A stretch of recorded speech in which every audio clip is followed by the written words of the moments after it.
About 5 years ago, there was a parishioner in a church in Spain. And there was this priceless mural, fresco, of the face of Jesus crowned with thorns. Priceless. But it was beginning to fade. So this woman decided to take it upon herself to do a little restoration work. So she brought her paints from home, and she began to do a little touch-up. And then a little more. And a little more.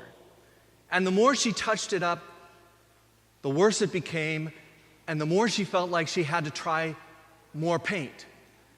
Until the end product, honestly, looked like this grotesque blob of a face surrounded by a hood, one of those big hooded coats. No longer looked like hair, no longer looked like a crown of thorns. It was an absolute caricature of I don't know what. Now she realized what she'd done. She realized she'd screwed up. So she went to the parish priest and she brought him in, and he just burst into tears. He called in art experts and restorationists.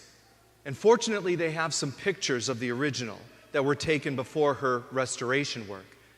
And they are working, now this is 5 years ago, they're working currently to try to get it back to something that looked at least like it used to, even though faded. But they have to take very carefully all the paint off before they can get down to the original. Now you and I, each and every one of us sitting here today, we are also priceless works of art. We are drawn in the image and likeness of God. Each of us is a work of art. Unfortunately, in our hearts, we have uncertainty and insecurity, and so we begin to take our own little bits of paint and paint over that image. Out of our fear and insecurity, we begin to tamper with and change the image and likeness of God into our own image and likeness of what we think we should be. We talk about these paints as the deadly sins. We are so afraid that someone else might be better than us, we reach out with pride and deny anyone else to be better than us. We become envious and angry.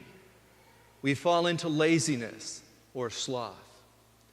We end up becoming greedy and gluttonous and lustful. We take these paints of sin, just a little at first, just a little. If I were only a little richer, if I were only a little more powerful, if I were only a little smarter, and we begin to slowly distort the image and likeness of God. So what does God do? Well, God sends Christ into the world, the pure image and likeness of God, God in the flesh. Christ comes into the world to restore, not to repaint, but remove the layers of sin, to get us back to what we are meant to be. So instead of being prideful, he shows that we are meant to be meek. Instead of being envious, he shows us we are meant to be merciful. Rather than angry, we are meant to be peacemakers. And instead of lazy, slothful, we are meant to have such zeal for the Lord that we even risk persecution. Not greed, but being poor in spirit. Not gluttonous, but to hunger and thirst for righteousness. And not lustful, but to be pure of heart. That's who we are. The Beatitudes which Father told us is meant to bring us joy, happiness, blessing. Replaces all that paint that promises happiness, but it's a happiness that is short-lived and is not a real blessing, but a weight and a curse that distorts who we are meant to be. Every week we come here we hear the word which reminds us who we are. We receive the Eucharist, which conforms us to Christ, helping us to be who we're meant to be. We go forth through those doors, and we don't leave that behind. We take the image and likeness of Christ with us into the world. And what does that mean? Matthew's gospel here with Jesus' ministry begins with the Beatitudes. The very last weekend of ordinary time, we hear Christ tell the people what it means to be pure of heart, what it means to be poor of spirit, what it means for us to be meek and peacemakers. The last weekend of ordinary time, we hear this: "Come to me, all you who have labored, into the kingdom prepared for you since the beginning. For when I was hungry, you gave me food. Thirsty, you gave me drink. When I was sick, you comforted me. In prison, you visited me. Naked, you clothed me. A stranger, you welcomed me." And they will say, "When did we see you this way?" And he'll say, "Whenever you did this for the least, you did it for me."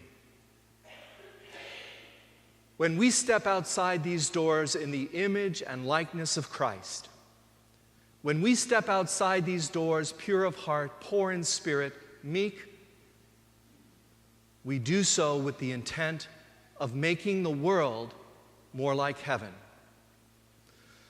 We do not build walls.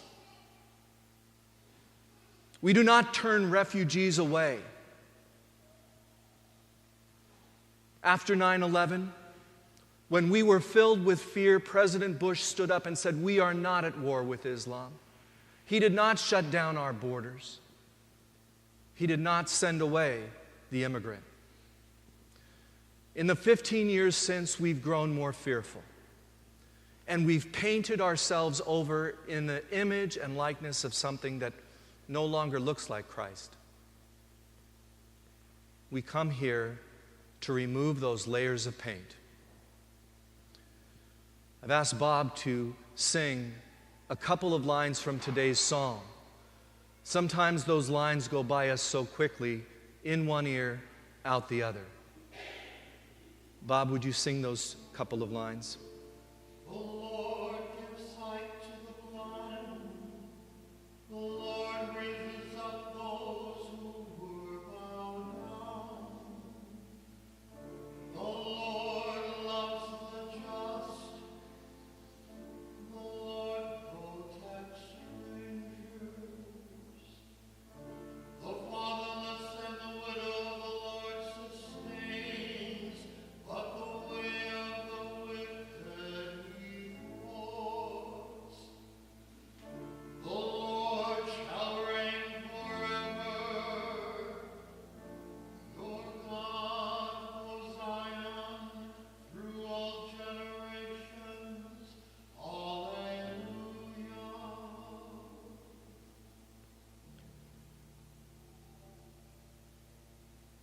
Following the way of Christ is not easy. It's not safe. He never said it was. Our call is to find blessings within our lives by being the image and likeness of Christ, not only to the people inside this room, but those who are outside. For we're all called to be children of God, made in the image and likeness of God. I don't have easy answers. I do know that my heart is sick.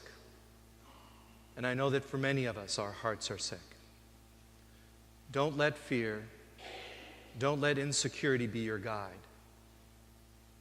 Trust in the Lord. Not a me attitude, a be attitude. So that we can all here rejoice and be glad. For your reward will be great in heaven. God bless, and go church.